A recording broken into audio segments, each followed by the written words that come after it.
Anda kembali bersama kami di Breaking News Berita 1 News Channel. Kami akan terus mengupdate informasi atau perkembangan terkini dari Istana Negara. Sambil menantikan kemudian informasi tersebut, di studio sudah hadir Pak Ikrar Nusabakti dan juga Ibu Nina Sapti yang bergabung bersama kami. Kita akan berbincang sedikit terkait dengan jelang pengumuman Kabinet Jokowi JK. Pak Ikrar, akhirnya teka-tekinya akan terpecahkan juga. Benar nggak sih kalau saya bilang ini teka-teki atau tebak-tebakan masyarakat gitu loh Pak Ikrar? Iya, juga masih teka-teki juga ya. Karena saya lihat kan masih ada beberapa versi ya.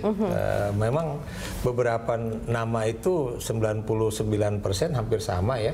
Tapi kan saya beri contoh misalnya siapa yang akan menjadi Menko Polhukam ya? Apakah Pak Wiranto ataukah Pak Tejo? Jadi ini juga masih menjadi tanda tanya juga ya. Meskipun tapi kalau menteri-menteri yang ke bawahnya sih kayaknya sih hampir sama semua. Bagaimana Anda kemudian melihat artinya meskipun ini belum pasti tapi nama-nama yang sudah beberapa kali mondar-mandir di istana, Anda tentu juga sedikit banyak tahu rekam jejak mereka begitu Pak Ikrar. Bagaimana Anda melihatnya?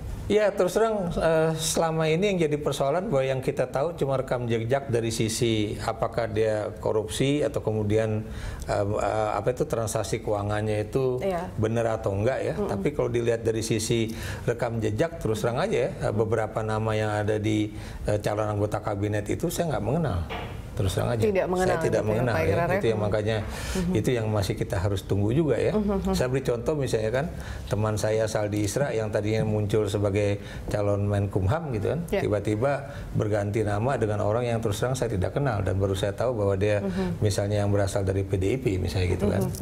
Profesional dari partai politik. Dan kalau gitu, udah begitu, saya juga tidak bisa kemudian menilai itu kapasitas atau rekam jejak dia sebagai orang yang benar-benar menguasai masalah hukum dan hak asasi manusia. Gitu. Baik, tapi kemudian kita lihat bahwa langkah Pak Jokowi JK ini dalam memilih kabinet mereka dengan meminta persetujuan KPK ataupun juga PPATK untuk memeriksa nama-nama tersebut, bagaimana Anda melihat? Ya, kalau itu sih saya berani mengatakan bahwa itu sangat positif ya, karena ini kan pertama kali dalam sejarah Indonesia di mana seorang presiden itu ketika akan menunjuk menteri-menterinya dilihat dulu track record-nya khususnya yang terkait dengan persoalan korupsi ya, atau kemudian yang tadi saya katakan transaksi keuangannya itu masuk akal atau tidak masuk akal ya. Itu buat saya cukup bagus ya.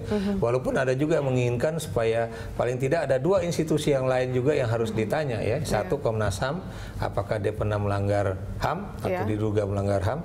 Yang kedua adalah Direktorat Jenderal Pajak, apakah orang-orang ini selama ini membayar pajak dengan baik ya, khususnya yang dari kalangan non pegawai negeri sipil. Kenapa tapi menunggu konfirmasi dari institusi ini begitu seperti KPK ataupun juga PPATK ini dianggap lama. Kenapa sih Pak Jokowi tidak melakukannya dari jauh-jauh hari begitu Pak? Begini, karena kita tahu bahwa Pak Jokowi itu kan baru resmi jadi presiden kan tanggal 20 kemarin ya. Nah, dia tidak mau dikatakan ketika dia masih menjadi presiden terpilih lalu kemudian sudah membuat boleh dikatakan kegiatan untuk memilih calon menteri. Ini agak berbeda dengan SBY pada tahun 2009. Kenapa demikian? Karena dia adalah statusnya juga presiden dan kemudian terpilih lagi menjadi presiden. Jadi langkahnya tentunya bisa cepat. Posisinya masih tetap presiden. Betul. Gitu dan juga saya beri contoh misalnya waktu juga dia tahun 2004 juga kenapa cepat? Karena Megawati juga tidak pernah membuat pernyataan bahwa saya masih presiden loh, gitu kan?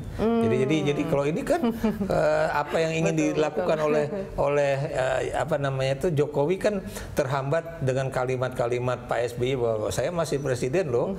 Jangan kemudian dikatakan ada pemerintahan bersama atau pemerintahan bayangan. Bahkan ada serah terima seperti itu ya Pak Ikrar. Itu yang kemudian menjadi buat saya, karena ini memang udah menjadi sangat formal banget, makanya kelihatannya Jokowi juga berhati-hati. Makanya begitu baru tanggal 20 nomenklatur dimajukan ke DPR misalnya kan.